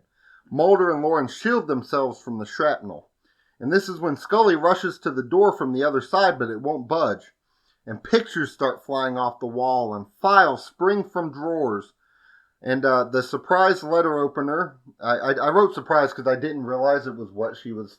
When you wrote it the first time? Yeah, I didn't realize that she was hitting stabbing the pictures with it or whatever. Yeah. But it's levitating in front of Dorland, poised to penetrate. What the fuck? Wow. Wait, is that his throat or his eye? It's at his throat, right? It's like at his throat, yeah. Okay.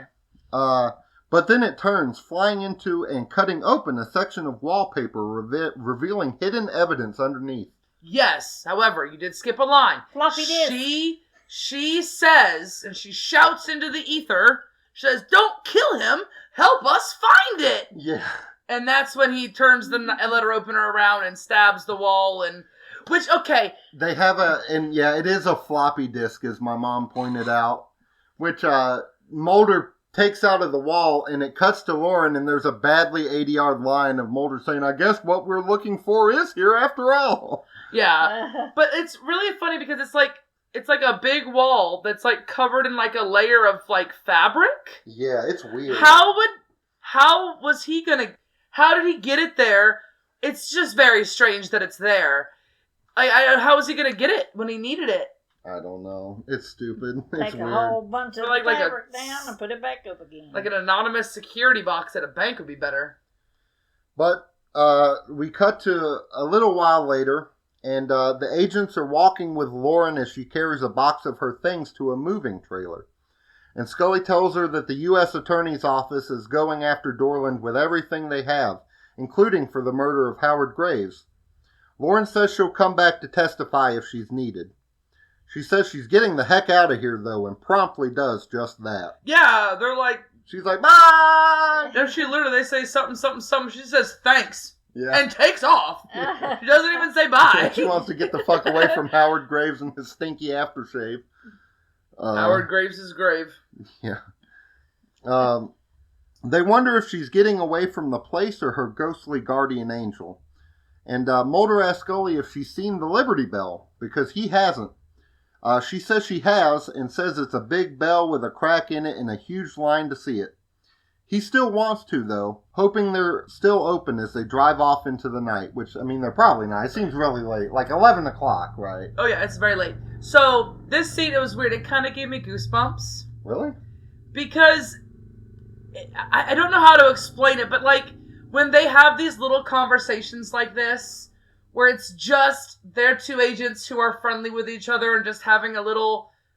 There's no X-File right now. Yeah. They're done with everything else. It's just the start of those moments where you feel like they're just friends that are gonna go hang out and talk about seeing the Liberty Bell. It was just it was stupid as fuck for him to mention the Liberty Bell and all that, but just the feeling of the conversation was really sweet. Camaraderie. Yes, Camaraderie. exactly. Yes. And so as they drive off, we cut to Lauren, now in Nebraska, working at a... Nebraska? Was she in Nebraska? She said the Midwest. Is Nebraska in the Midwest? Is it? Yeah. I ain't Okay. got no idea. Anyway. Nebraska's totally in the Midwest. It's north of Texas. Okay. It's like a few states north of Texas or something, I think. I have no I idea. really could be wrong, but I think I'm right. Friends, let us know right now where Nebraska is. We'll wait. Is Nebraska the Midwest? What's the answer? They got to answer. Okay. Wow, thanks for your input. Nice one, guys. So we cut to Lauren in Nebraska, and she's working at an insurance company now. And she turns a paper into her boss, who berates her for being 25 minutes late. It's some Cruella de Vil looking boss bitch. Yeah. She's you could just tell she's a bitch. You know who she reminded me of? And I never can remember this poor actress's name, but she... Ballbreaker? Huh? Ballbreaker? What are you talking about? From Porky's? Oh, no, I haven't seen Porky's in years. I watched it when I was a teenager. There's a woman, I hope that's who you're about to say. I think we are. Are you thinking about the person from Donnie Darko that's Sparkle Nation? Yes, yes! I wouldn't have been able to tell you Donnie Darko or Sparkle.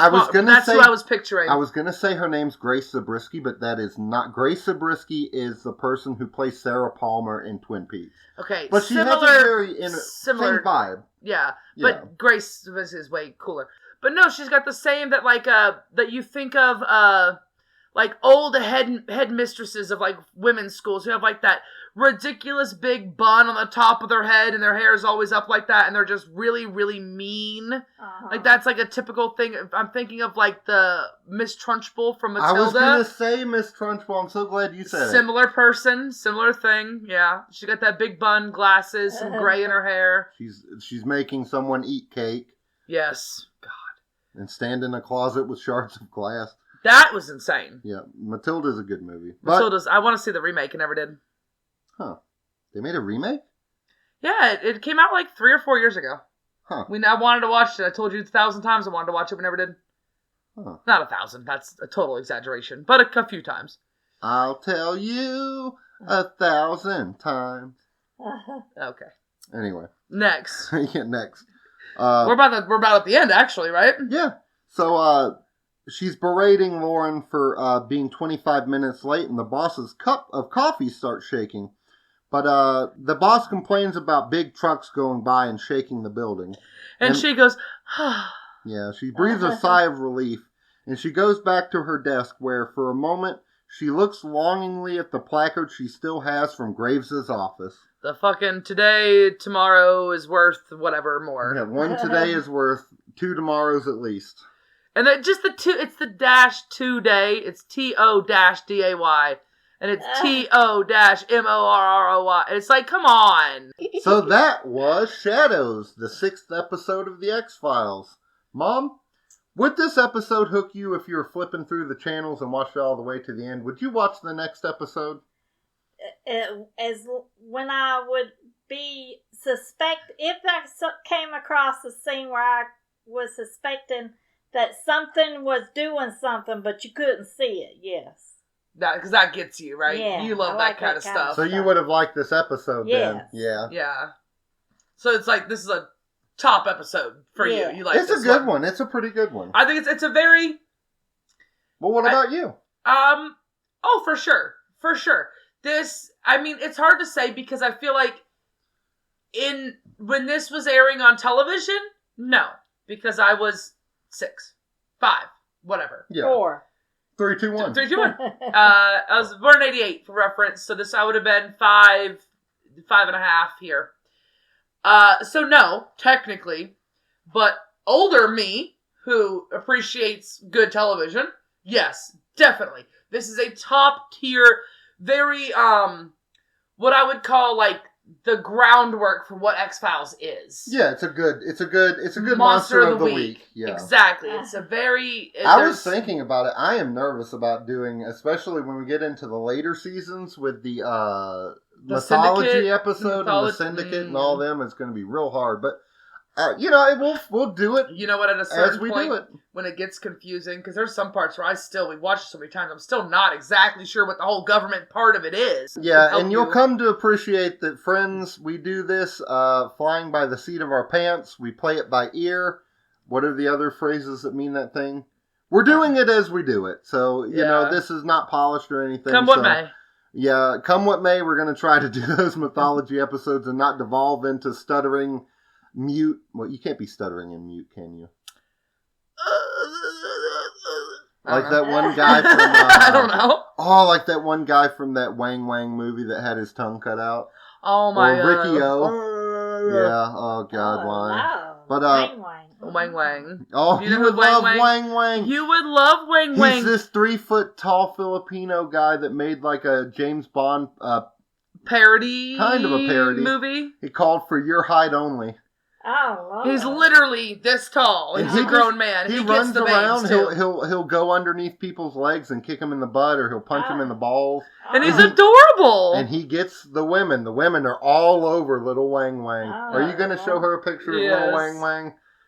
Wang Wang. I've probably seen him in a movie then. I mean, he was only really in like Nope. cheap like Philippines or Thailand. Like they would try to like make movies that were like based on like popular movies like James Bond's For Your Eyes Only or Okay, there's they probably had a like place. one about oh my god, yeah, there you go. That's Wang Wang. Oh, no, never seen him. Mm-mm. You never didn't you used to date Wang Wang? Back in the day. He's literally 3 feet tall, but look how adorable he is. Wang Wang's my real dad. And he made quite a few movies. There's at least 2 or 3 of them on, so that's good. Yeah, yeah. So yeah, if I were to just be flipping around and settled on this to watch it, I think I would definitely be interested in watching more if I went in blind. For sure. Yeah, it I definitely mean, would draw you in. Ellen Bledsoe is just a hilarious one-off character for some reason. They were like, yeah, man, just go for it. And she went for it. And Lauren's acting is good. The plot's pretty good. I mean, there's a couple of weird little scenes, but not really. I mean, like, I'm going to probably be up at night 20 years from now wondering how that guy fell from that ladder and how he was positioned up there in an impossible way. But besides that, yeah, it's a great episode. It really is. It's Now I have a definitely- question for you. Me. We always like, yeah, you. We always like to figure out whether or not anything was solved in this episode. Was this episode solved or not? So, technically, yes. Yeah, I think so. I think so. We don't see the aftermath of the solved stuff. Now, the case was solved in the sense of they found the information with the Iranian military weapon contract stuff, which seemed like a very B plot to me. Yeah, kinda. Very B plot. Solved. They found the proof. I'm assuming they have the evidence. They're gonna shut them down, file charges, etc., etc. Now, I mean, did they solve who killed the people at the beginning? No. Well, they know that it was Howard Graves, though. No, because Howard Graves is dead. They do not know. Yeah, but they know that he's been doing stuff, and they know that he's So they solved the case by saying that a ghost did it? Mulder knows it. Well, that's what really happened. I know that's what really happened, but that's not a solved case. Yeah, but This is a 50-50 one. There's 2 cases here. for us, they solved it because they helped finish the unfinished business of Howard Graves so he could move on and stop messing around with Lauren. And they also took down the Robert Dorland, or whatever his name was. Yeah. Yeah. Robert Boringland. More like. You have something? No. Oh, okay. You just always look like you have so many things to say. So I would say, yeah, they did solve this one. Okay, we can say it's solved, but I would like to put an asterisk that technically we did not solve who killed. If we get too much in the weeds, they're never going to solve anything. We got to give it to them. They did their job. Okay. So No one's going to jail for those murders, though. I mean, for the murders of the people, like the people in the van and the sailors in Florida, yeah. Yeah, that's true, because the company and they're the ones that are Well, responsible. I don't for all remember that. anything about a van, but I wrote it down. But you know what? It was a boat. It wasn't a van. I don't know why she said Yeah. van at the end. It was 2 sailors on a boat in Florida is what they killed, and they said a van. Oh, fuck, It maybe was they a- had an amphibious vehicle. Like James Bond. I'm kidding, yeah. Oh, gosh. But yeah, technically... My mom's straw was squeaking as she drank it. Oh, It do be goodness. squeaking. It do be In case squeaking. you heard it. What that straw do. But they solved Howard Graves' murder. I'm Yeah. assuming. I don't know if there's going to be any evidence, but that dude's going to end up going to jail for sure. Oh, for sure. I don't For know a long for time. I thought he was killed. who. Oh, no. He The was... boss. No, he almost killed him, but then he decided to reveal okay. the evidence instead. Yeah. Oh, that's right. And that's he's the one who right. killed Graves in the bathtub. But I don't know if there's any evidence of that besides she was told by a ghost that that's what happened. Friends, do you think it was solved? I guess you can email us at genxfilespod@gmail.com. Is that it? I always forget. I need to check again. genxfilespod, all one word, @gmail.com. genxfilespod, all one word, @gmail.com. Not the all one word part. Don't type that in. You won't get to us. But genxfilespod@gmail.com. What they said. So, and that'll be cool. I can share you what people say and stuff. Yeah. So the next thing is we like to, we have an ongoing contest here at Gen X Files where we, each episode we discuss who our MVP is. And at the end of the season, we are going to tally up the votes and figure out who our most valuable player of the season is. And that person is going to be rewarded with an all expenses paid trip to the moon, which is factually, you can look it up, the reason why Artemis 2 had to go around the moon to make sure it was okay for whoever's going to be going up there. Yeah, they're preparing That's right. they're preparing the space around the moon for travel. Yeah, making it nicer, cleaning up space And debris. cleaning it up, the debris and all that. That makes sense. So, Mom, who was your MVP for this episode of The X-Files? It's Mr. Graves, hands down. Yeah. He's Mr. Graves. kicking ass. And I'm from just the going to other give you a side. spoiler now. That's my answer, too. And I already know your answer. Do you? I do know your answer. Do you want me to guess? Well, hold on. Let me give Mr. Graves his two. Give Graves his 2. Okay, who is my MVP? Ellen Bledsoe. Ellen Bledsoe, baby! She's not... I'll be honest with you. I was torn because she is a great character. Her face. Oh, gosh. But, I mean, Howard Graves, if it wasn't for Howard Graves, nothing would have happened. A bunch more people would be dead and the X-Files wouldn't even be involved. So that puts Howard Graves tied with Frank, the detective from Tombs that was very old, and Mulder, which is funny. Mulder's only got 2. But in the lead is still Scully with 4 points, and that's because she did that badass role in the last episode. and we all gave her a point for that one. Yes, we did. Yeah. Deservedly so. I gotta say, there's a very, very good chance that it's either gonna be Mulder or Scully at the end. It looks like it's going to be Scully unless Mulder pulls his damn weight around here. Yeah. Well, as soon as we see him really cry hard for the first time, maybe. Yeah. That's right. So, and in third place is Seth Green with 3. So, there's that. Seth Green, I don't think he'll win, but maybe he'll pull through in the end. Who knows? Spoiler alert, I'm pretty sure he's not in another episode. No, he's not. But yeah, so that's our MVP for this episode. Your guys' is Howard Graves. Mine's Ellen Bledsoe. Yes. Hourly Bledsoe. I should make a one of those Instagram accounts that posts a picture of Ellen Bledsoe every hour. There's not that many pictures, so it would be a short-lived account. Oh. But just repeat. so another segment we like to do here at the end is the damage report, where we examine the damage that has happened to our 2 agents throughout the episode. And at the end of the season, we talk about how high their doctor bills would have been for everything that's happened to them thus far. This episode, though, I don't think anything. I can't think of nothing. No. I don't think Nothing anyone happened. got injured or hit. I mean, they got into a car accident, but they were no, obviously very fine. Okay, but they did get checked out. They both got checked out by medical people. Yeah. I So that's the forgot damage about report. The car accident. Because damage report is about medical bills, right? Yeah. So that's definitely... They didn't get hurt. No, she had a really bad... She had I quote, a DMV line-sized headache. Which And was... he said, I got you beat. I got an IRS-sized headache. Okay, so we can add a bottle of Excedrin for both of them. Yes, All right. 2 bottles of Excedrin and the checkup medical bill. Yeah. I mean, that's about it. Yeah, that's got to be it.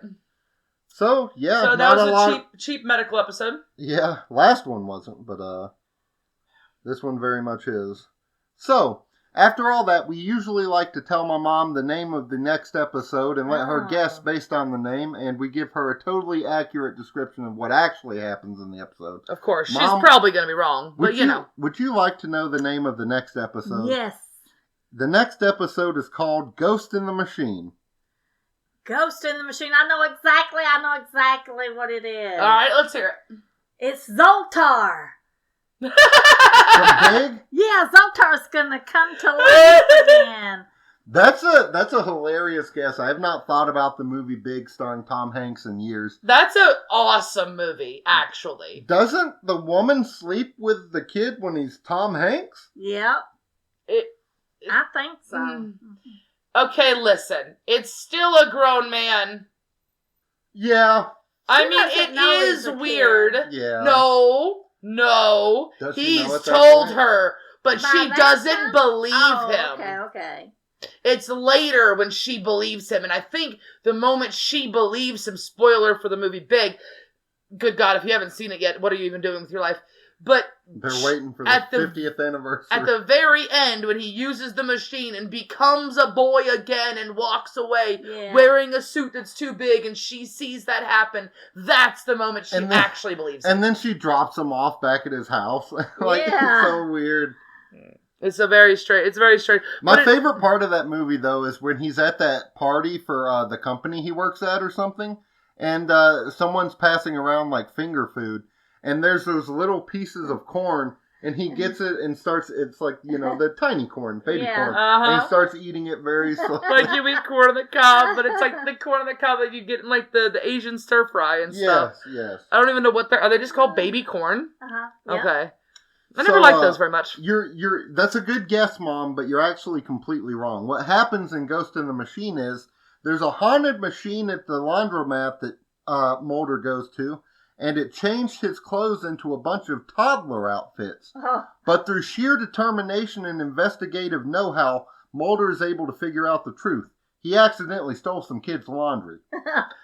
That makes sense. Okay. I could see his little miniature blazers and stuff. I really thought you were going to say that through sheer determination or whatever. Yeah, through sheer determination, he wore the clothes anyway.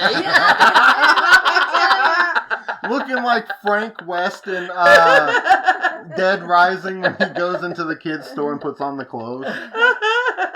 He's like a tiny little suit jacket that's like ripped in the back, and it's just like the sleeves are cutting into his arms and high waters. It's so tight, his arms are like this. His arms are all the way back because he can't put his arms through. Oh my God. The pants are actually like booty shorts on him. So I guess all that's left to do now is, Mom, what's one thing that made you happy this week? One thing that made me happy this week is that Scully is that Foxy got up in my chair with me. Oh, see, that's so funny you did that because our old dog was named Scully. Yeah, that's why I accidentally said it. And I've almost called her Scully a handful of times. I started with a S, and then I stopped myself. You have actually referred to her as Scully twice that I remember. You want to know what I actually called her for real? This isn't even a joke. I said, "Say Jane." Oh my God, your granddaughter? Sadie Jane is my granddaughter's name. I'm surprised you didn't call her Daisy. Lay down, Sadie Jane. I wouldn't be surprised if you referred to her as Daisy every now and then and forget. Oh no, that happened. Well, what's one thing that made you happy this week, The Melz? concert. Yeah, that's what I was gonna say. I win. No, you could say the James Bond bar. That was really cool. Oh yeah. I mean, you didn't like the drink. Let's just be honest. No, but it was gross. I did love getting to go to a place that's James Bond themed, and all the drinks were had James Bond names like Golden Girl or Mayday or Pussy Galore, Casino Royale, Vesper, obviously. And you didn't even get to tell them what you got to do. When you ordered your drink, what did you say? Oh, I told him I wanted it shaken, not stirred. Yes, he did. And she did. You know what? First of all, bartender lady, she had big old knockers, let's just say. And I watched her at the bar, one shaker in one hand, one shaker in the other hand, perfectly. Like she was so fast and so in sync, and her boobs weren't moving at all. I just realized something. What? Last week we watched the episode where that Bigfoot had big old knockers. That's why his feet are so big, to off-balance the big tits. Oh, if his feet weren't so big, then that makes sense. The knockers knock him over. Her boobs probably weren't moving because they're plastic. Yeah, that's what I was thinking. That's what I told him. Her tits are dead, wrapped in plastic. Wrapped in plastic. That's a Twin Peaks thing. You wouldn't get it. Somebody used to say that Pamela Anderson, now I think she's a wonderful woman, but somebody used to say Pamela Anderson would melt in a fire. There's a lot not real on her. I mean, I feel like I'm being judgmental. I am almost 38 years old, and I feel like I don't look like I'm 38 years old, No, but I don't. feel like by the time I hit an age where I start to see stuff happening on my face, I'm going to want to get something done. Yeah. I don't know for sure if I will, so I'm not trying to be judgmental. I would totally, but I wouldn't want to ever look like I have work done. Right, you want it to be subtle. Yeah. Yeah. Side note, my neck is 90. Oh yeah, she one time somebody told her she had the neck of a 90-year-old. No, don't you have this? You have part of your neck replaced with metal, Yeah, right? I had to have surgery on my neck, and the doctor said, you have the neck of a 70-year-old. And I think has it been 20 years? No, it's been 16. I was Almost. Yeah, I almost was 20 years old. 39. Oh, You got God, an I'm gonna 86-year-old tell my age. So 39 plus 16 is your 45. Sure. Oh, yeah, that's Yep. right. You're 45. And 4 plus 5 is 9, so you're actually 9 years old. You're Goo goo gaga. you're only 7 years older than your I daughter-in-law. need some Nido. That's what my granddaughters want, and they're 10. Oh my God, it's the new slime of this. Yes. It's ridiculous. God. It's always something. So one thing Why can't it be fidget spinners? They were cheap. I know. they had like 3 months they were popular. Nido, ironically, is only $5.95, but people have bought it out of everywhere, put it on eBay, and I had to pay $20 or $25 for a $5 thing. Fuck Just that. wait until it's available somewhere else. What do you mean? Wait, she wanted it for her birthday. Hey, grandparents have to deliver, honey. That's what parents depend on. They'd be like, damn, I hope my mom or dad gets it, because I ain't paying $20 for no Nido. I wouldn't have paid $20 for it either way. I said, we're going to go in the kitchen and make something with some flour and dough or something. I would just buy some Play-Doh and put it in a different bag and be like, here you go. Write Nido on it. Yeah, Nido. Marker just... One thing that made me happy this week is obviously the concert in the James Bond bar. Getting the episode done was incredible for me. That was like a weight off the shoulders kind of thing. Because Huge he's been weight putting off it the off. shoulders. Yeah. Let's be honest. A little bit putting it off. Friends, I'm a bit of a procrastinator. And Yes. you'll find that out about me the more you listen. Yes. We're only on episode 6 right now. We could be on a lot more, but we're making it through. Hey, that's okay. Yeah. But also just being able to hang out in downtown Atlanta and just smoke some weed on the corner, just hanging out with people at a bar. Oh yeah, that's right. I forget about that whole part of our trip. So there's a bar that we go to that we went to a concert there early last year, and we liked it so much, and we were able to hang outside with the bouncer guy, security guy, whatever. And he ended up being really cool, and he's like, yeah, you could smoke out here. Just everyone smokes whatever outside. No one cares. And so whenever we go to a concert now, we stop by that bar afterwards and sit in the back and smoke. And we run into him every time we go there too. And he's always so excited to see us. Like, my friends came to see me. And he's so excited about it. He's a little weird, but he's still cool. But then someone told us about... He's one of them guys that kind of makes friends with everybody. He's the coolest, in case he's listening. The coolest. You haven't met him, but he is cool. And if he is listening, he'll know. We'll send them a link to this one day. But, someone told us about this place called the Food Hall. It's basically like the food court in a mall, but without the mall. Yeah. It's just like a building you walk into, and there's like 6 or 7 different little fronts of restaurants, like in a mall. There's a cheesesteak, pizza, ice cream, sliders, something else. Well, that's, your basic stuff for that. Sounds like she's doing the Pepto-Bismol. But we went in there. Cheesesteak, burgers, gonorrhea. But you were popping your arm right. Oh, That's so funny. I wish y'all could see us. But no, it was like 3 o'clock they closed at 4, we learned. Yeah. It was like 2 to 3 in the morning when we showed up. I don't remember exactly what time it was. It was like 2 something. Place was filled with people. And people were just not all the restaurants were open, but most of them were. And people were just rolling up in the restaurant. I was like, damn, man. I literally walked up to the guys and girls standing in front of the slider place, and I was like, didn't notice it first. But I was like, yeah, what is this? Well, we were just trying to figure out what we want to eat. You guys got any recommendations or whatever? And dude was like, yeah, man, these guys got sliders. They're $8, but damn, they're really good. And over there, they got this and that. And as he's talking, I'm looking. I was like, oh, he's just standing there, leaning against the wall, rolling a blunt. And I was just like, hey, that's awesome. It's a different type of place. But, so, is there anything you would like to tell these people before we get out of here, Melz? We love you. And we think you're awesome. And you can tell us all of your weird and ridiculous theories and thoughts about each episode in the comments or in our email. That'll be linked somewhere. I think we pretty much got the gist of everything. Yeah? Yeah. Go ahead. No, I didn't have anything, but I think you are the coolest to listen to us. Is there anything else you want to tell everybody, Melz? I'm sorry. And if you're still here, you turned into me. If you are still listening, then you are a friend.